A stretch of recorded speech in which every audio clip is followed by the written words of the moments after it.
Assalamualaikum warahmatullahi wabarakatuh. Alhamdulillah, pada kesempatan kali ini saya akan menjelaskan tentang beberapa pertanyaan yang dilontarkan oleh para VTubers se-Indonesia, kemudian dihubungkan dengan beberapa video yang menyatakan bahwa VTube itu adalah sejenis poesi dan haram.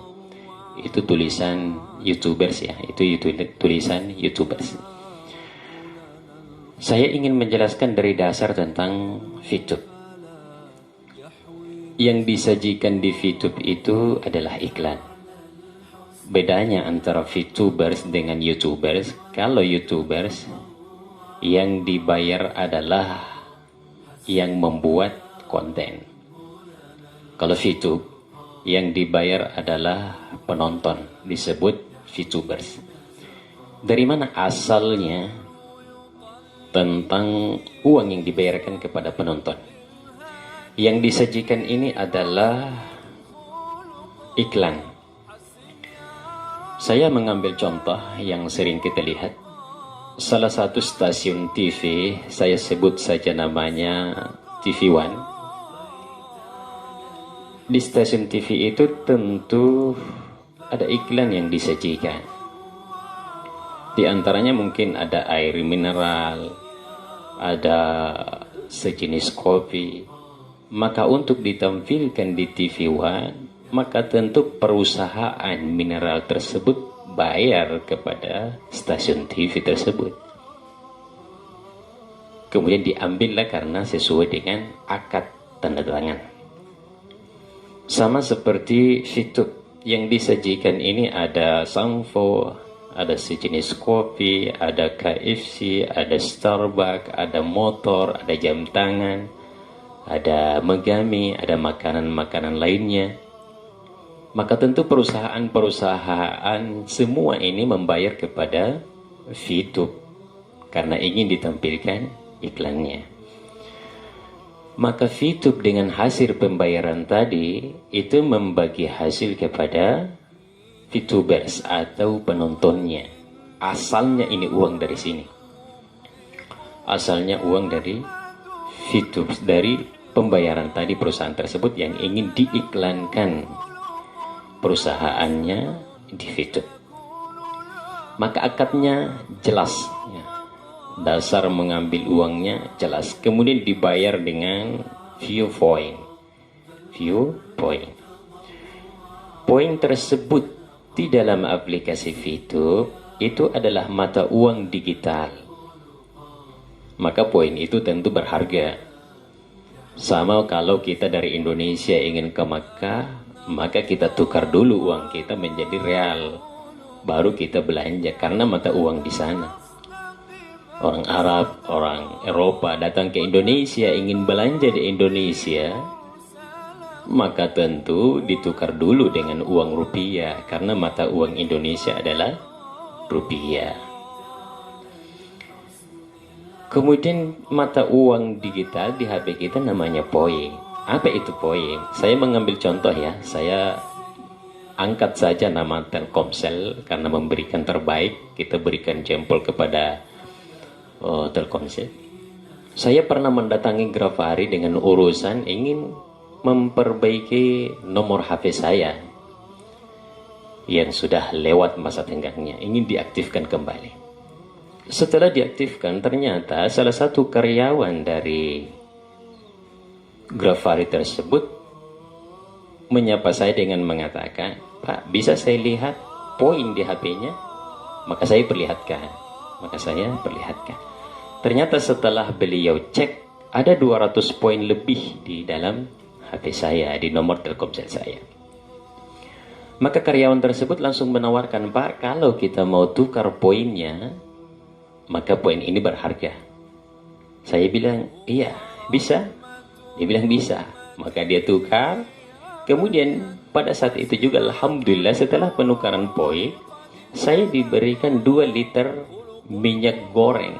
2 liter minyak goreng dengan minyak goreng ternama lagi ya, minyak goreng ternama lagi.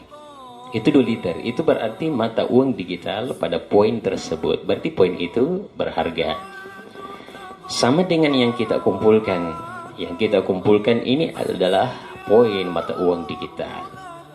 Fase ke-6 nanti di VTube, ini baru fase kedua. Sasarannya sampai kepada fase ke-6. Fase ke-6 poin dan voucher yang dikumpulkan oleh VTube saya lihat, itu akan bisa dibelanjakan kepada di mall-mall kita belanja. Namanya aplikasi kan? Ya, itu namanya aplikasi. Sama seperti driver Gojek online misalnya. Yang dikumpulkan dalam pengantaran itu kan juga termasuk diantaranya adalah poin.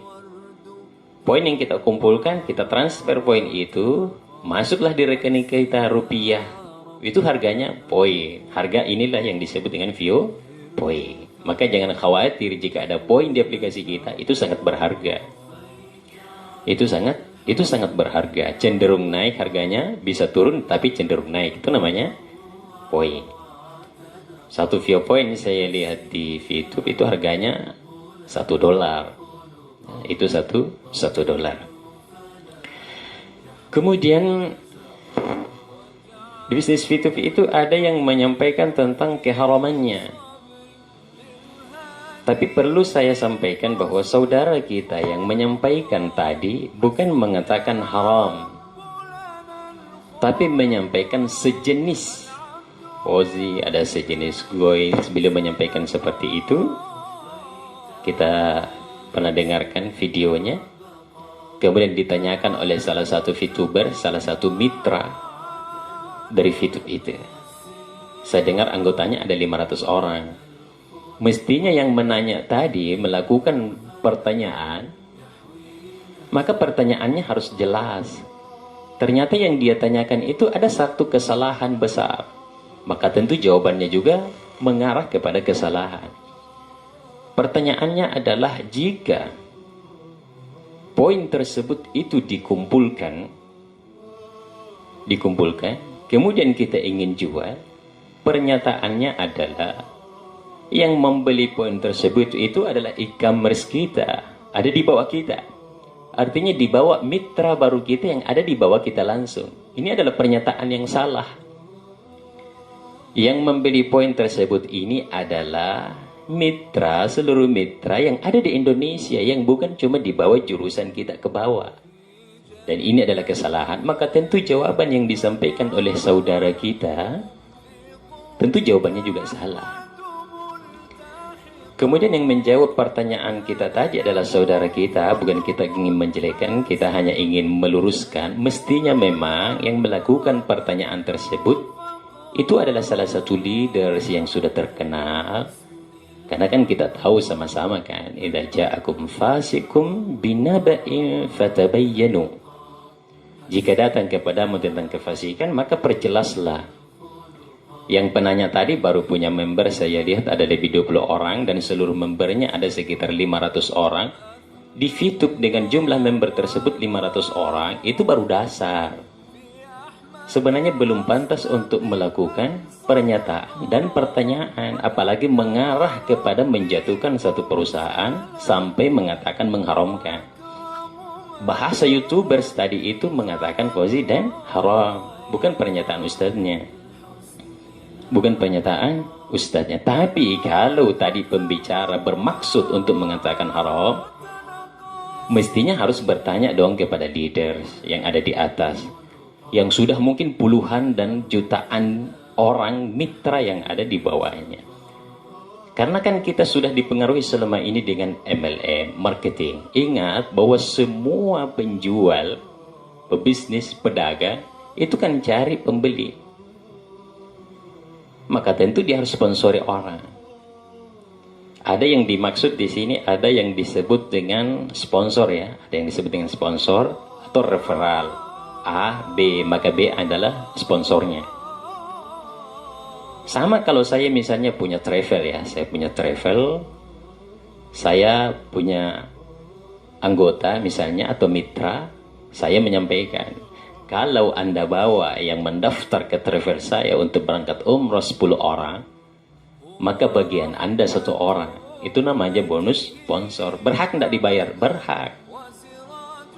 Karena kalau kita tinggal dia, tidak mencari pembeli, dalam hal ini kita sponsori orang, maka kita tidak bergerak. Maka berhentilah bisnis yang kita bangun. Atau mungkin Idul Kurban lah. Idul Kurban. Idul Kurban, banyak kan penjual sapi, ternak. Siapa yang membawa pembeli datang ke sini? Kalau dia membeli 10 ekor sapi saya, maka bagiannya adalah sekian juta. Itu akadnya. Itu bagi kepada sponsornya. Siapa saja di antara bisnis kemudian berbagi referral dengan mitra, maka itu disebut dengan sponsor dan berhak untuk dibayar. Kita tahu juga mana MLM dan mana yang money game. Seandainya di VTube ini yang menjual Vio Point kepada member adalah perusahaan, maka ini pasti money game. Maka ini pasti money game. Tapi ini bukan. Yang menjual Vio Point adalah member kepada member lain. Karena harga Vio Point tadi itu berharga. Itu berharga. Jadi berhaklah orang mendapatkan sponsor. Sama saya. Saya ingin bermitra misalnya dengan VTube. Saya cari misalnya 10 orang, saya cari 20 orang, saya cari 30 orang. Berhak enggak saya dapat bonus sponsor? Berhak. Sama seperti misalnya, ini nilai. Anak saya belajar daring kan, melalui aplikasi, melalui medsos saat ini belajar di rumah. Nilainya bagus, dikasih poin oleh gurunya 100, nilainya berharga. Itu namanya poin. Itu namanya poin. Itu bonus sponsor. Ada yang disebut dengan peringkat. Yang dimaksud dengan peringkat kemudian diberikan hadiah, di dalam Islam ini disebut hadiah. Sama misalnya saya keliling memberikan pembinaan. Misalnya saya memberikan presentasi salah satu organisasi, atau memberikan presentasi tentang VTube, atau memberikan presentasi tentang aplikasi lain. Saya punya anggota dengan target misalnya 1000 orang. Yang ikut bermitra dengan saya 1000 orang. Kalau 1000 orang saya naik peringkat, berhak enggak saya dibayar? Berhak. Misalnya saya dibayar 5 juta. Iyalah saya berhak dibayar untuk dibayar seharga 5 juta. 1000 orang loh. Karena saya bicara. Sama seperti saya diundang di salah satu organisasi. Saya dibayar per jam 600.000 saya bicara. Berhak enggak saya dibayar? Berhak. Karena tanpa Anda mungkin mereka tidak ikut 1000 orang. Maka itu disebut hadiah untuk naik peringkat. Sama misalnya salah satu perusahaan air minum ternama, tidak usah kita sebutkan namanya. Kalau Anda membawa pembeli ke sini 1 orang, maka bonusnya 3 juta. Kalau Anda sudah bawa 2 orang, 3 juta naik menjadi 4 juta. Tapi kalau Anda membawa ke sini 10 orang, karena 10 orang adalah targetnya untuk naik peringkat, maka dari 10 orang itu Anda akan mendapatkan 10 juta per 1 mesin. Itu adalah naik peringkat, disebut hadiah. Karena semakin banyak yang dia datangkan, maka dia berhak untuk dibayar dong. Jadi iklan, ya, jadi iklan. Kemudian akad dari VTube ini sangat jelas. Akad dari VTube ini sangat jelas. Anda nonton 1 hari, Anda nonton 10 iklan, yang disajikan adalah iklan, Anda dibayar per hari 4.500, itu jelas 0,3 poin. Akadnya jelas, bagi hasilnya jelas. Yang kedua, jika Anda dapat sponsor, Anda berhak mendapatkan 5% dari hasil tontonannya. Itu juga jelas. Pernyataan pembicara yang kita tampilkan di video dengan mengatakan, kalau begitu saya sudah dapat terang-terangan, mohon maaf, maka saya timbang-timbang. Tidak boleh dong timbang-timbang. Ya. Tidak boleh kita mengatakan hukum Islam ini kemudian kita menimbang-nimbang. Tidak boleh. Kita harus masuk di daerah mana tertinggi atau leader tertinggi, menanyakan kepada mereka jika ada yang kurang jelas. Tapi jika Anda bertanya kepada yang baru membernya 500 orang, ini adalah kesalahan dalam melakukan pernyataan. Apalagi pertanyaannya salah, e-commerce kita yang membeli, ada anggota kita, coba saya misalnya bertanya kepada VTuber yang punya anggota 10 orang, jika dia punya poin dan ingin menjualnya, apakah di bawahnya yang 10 orang yang harus beli? Enggak. Daftarnya gratis, ada 4 jenis dari VTube itu. Anda mau nonton sendiri dibayar. Jika Anda ingin mendapatkan mitra dan dapat bonus sponsor juga Anda dibayar. Jika Anda namanya Fast Track itu di dalam dengan membeli VioPoint dengan mata uang digital tadi, Anda juga bisa dibayar. Jika Anda melakukan dua hal yang sama, bermitra kemudian memberikan modal, Anda juga dibayar. Akadnya jelas. Jika kita hanya mengatakan timbang-timbang, maka ini adalah sesuatu yang salah. Akadnya jelas, awalnya halal, tidak boleh akhirnya menjadi menjadi sesuatu jawaban yang berbeda. Contoh, susu, susu. Kita mau jual susu di pasar. Susu kan halal, susu kambing misalnya. Tapi jika Anda campurkan susu tadi dengan air putih untuk memperbanyak susu yang akan Anda jual, maka berubah menjadi haram, awalnya halal. Sama seperti tadi, kita kumpulkan tadi poin, banyak, misalnya ada 1000 poin kita kumpulkan. Kalau saya lihat harga di VTube 14.900 ya, berarti sekitar 149 juta. Tapi kan orang tertentu yang dapat ini dengan memberikan prospek yang banyak, dengan usaha yang kuat, yang keras. Kalau dia mengatakan, bagaimana kalau tidak dibeli poin tersebut? Anda dirugikan. Anda dirugikan, berarti ini yang dirugikannya. Pertanyaannya, jika pertanyaan tersebut dibalik. Tadi kan kalau Anda dirugikan, apakah kita harus mengatakan Anda bahwa bisnis ini haram? Tapi kalau pertanyaannya dibalik, jika poinnya tadi dibeli, apakah yang haram tadi berubah menjadi halal? Tidak mungkin kan? Kalau tidak dibeli haram, kalau dibeli halal. Maka masuk dari jual beli ini karena akadnya jelas, Anda juga nanti potensinya siap. Anda rugi atau beruntung. Tapi saya lihat di VTube sampai saat ini yang menjual poin itu lebih sedikit daripada pembeli poin. Artinya yang membeli poin masih jauh lebih banyak daripada penjual poin. Makanya saya lihat di yang aktif di VTube itu, kalau dia jual poinnya 2-5 menit pasti sudah ada pembelinya. Apatah lagi perusahaan memberikan kepada seluruh VTubersnya, jika tidak ada member yang membeli dalam 1 minggu, maka perusahaan akan beli.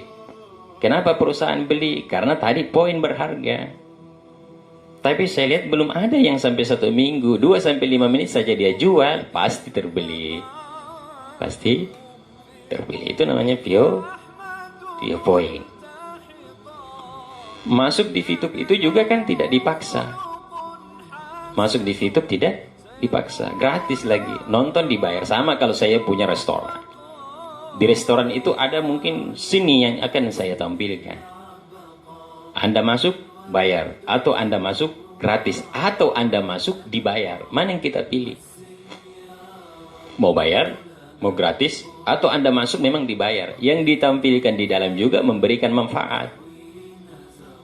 Misalnya saya lihat ada jam tangan, bagus tuh, memberikan manfaat. Alhamdulillah, dengan waktu kita bisa mengatur waktu sholat kita, waktu ibadah kita.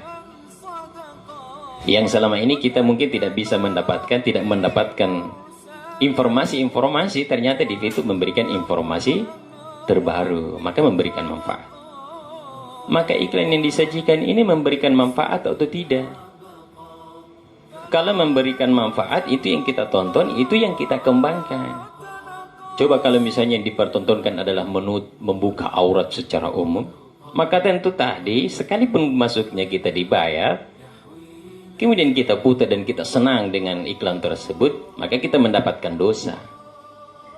Tapi saya melihat apa yang ditampilkan di YouTube ini sekitar 98% yang disajikan memang adalah iklan dan memberikan manfaat. Maka tidak berhak kita mengatakan ini sejenis ini kemudian memberikan hukum.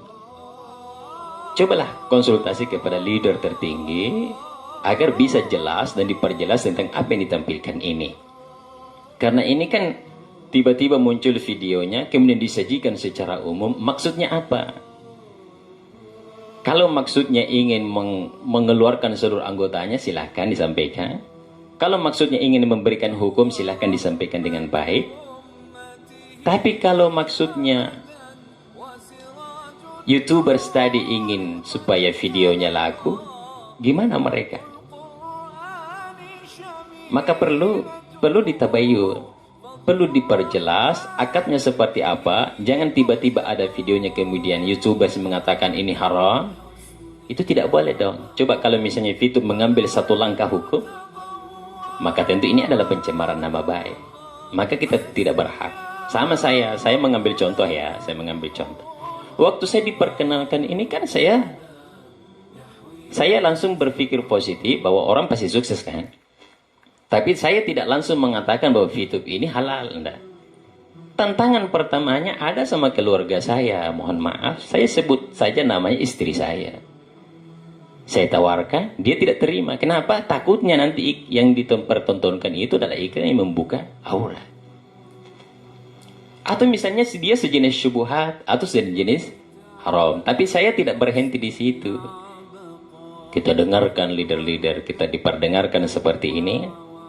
Kemudian menyampaikan, saya juga tidak pernah wakal lagi. Saya jangan sampai gara-gara YouTube kita punya masalah dengan keluarga. Sudahlah, saya tidak usah bahas kepada istri saya. Istri saya mengatakan haram, saya mengatakan saya tindak lanjut. Artinya cari, memperjelas gimana sistemnya, kenapa bisa dibayar.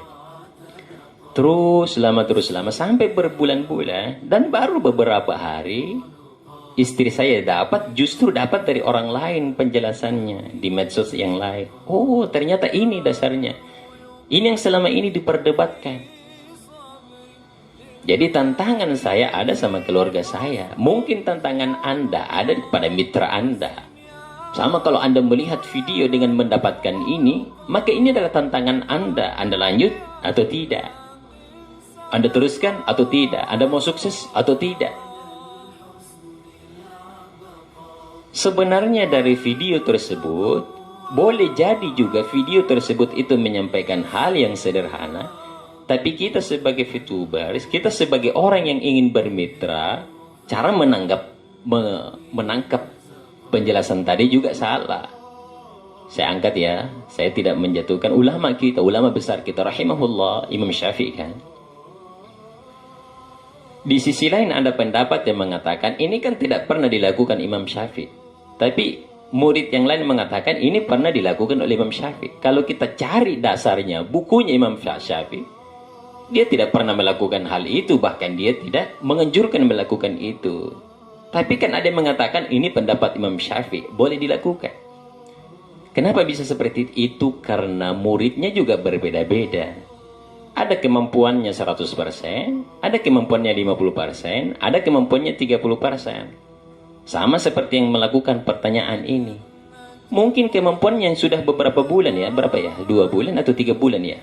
Memberinya baru 500, itu secara umum baru 20% perkembangannya. Yang menjawab tidak berhak dong menjawab pertanyaan tersebut karena belum tahu dasar dari VTube itu dari akar-akarnya. Coba konsultasi kepada leader tertingginya agar ini jelas apa yang disampaikan agar tidak menjatuhkan VTube ini. Jawaban-jawaban seperti itu perlu direvisi kembali, dilihat kembali. Apatah lagi tadi, jadi yang saya garis besar adalah kenapa beliau mengatakan sejenis ini, karena pertanyaan tadi menyatakan income kita di bawah, member baru kita, itu yang membeli poin kita. Padahal itu adalah pernyataan yang sangat-sangat salah. Tidak pernah ada peraturan dari VTube bahwa yang membeli adalah di bawah kita. Seandainya juga yang fast track saya lihat di VTube itu membeli poin, itu adalah paksaan, itu sudah jelas adalah money game. Ingat, money game itu jika kita mendapatkan barang yang harganya 3 juta, itu pendaftarannya 8 juta. Permainan uang kan? Tanam saham misalnya. Hari ini kita nabung misalnya 300.000 dengan impian nanti kita bisa punya mobil. Uang kita setorkan selama 10 tahun. Baru kita dapat hasilnya. Ini adalah permainan uang. Ada juga satu video, siapa namanya ya, yang sebelumnya tadi ini pertanyaan. Ada video di situ kan? Memang masuknya gratis, yang kita kumpulkan poin. Kalau kita kumpulkan banyak kita jual, tidak ada pembelinya. Ini menakut-nakuti. Ternyata saya telusuri video tersebut. Saya tidak sebutkan namanya, mungkin kita sudah lihat. Ternyata dia punya bisnis. Jika Anda masuk dengan berbasis jual atau menjadi mitra online, pendaftarannya 1 juta untuk mendapatkan puluhan juta per bulan. Iya, dia berhak untuk bicara di VTube. Kan anggotanya mungkin sudah banyak yang lari kan masuk di VTube. Dia harus menjawab pertanyaan itu untuk mempertahankan mitra-mitranya. Jadi pesaing bisnis ini sering kita dapatkan di VTube. Tapi ingat, kita yang harus dewasa dalam menerima jawaban-jawaban tantangan kita pada saat kita berbisnis. Ingat, berbisnis harus dibangun dari jiwa kita. Harus kita bangun dari dalam hati kita. Pebisnis itu siap untuk rugi dan siap untuk mendapatkan keberuntungan tentunya. Sekalipun tantangannya ada. Coba kita lihat di lautan. Kenapa kapal itu dibesar-besar? Kenapa dibangun beberapa lantai? Kenapa dibuat begitu mewah? Karena yang akan dia lewati ada ombak yang sangat besar yang akan ia lewati. Ingat, jangan pernah berpikir merasakan manisnya perjuangan jika Anda tidak pernah merasakan pahitnya perjuangan. Tantangan yang ada pada bisnis Anda, Andalah yang harus bersikap dewasa. Jika Anda ada yang menjatuhkan bisnis Anda, maka coba telusuri dari mana asalnya hal-hal yang ingin menjatuhkan Anda.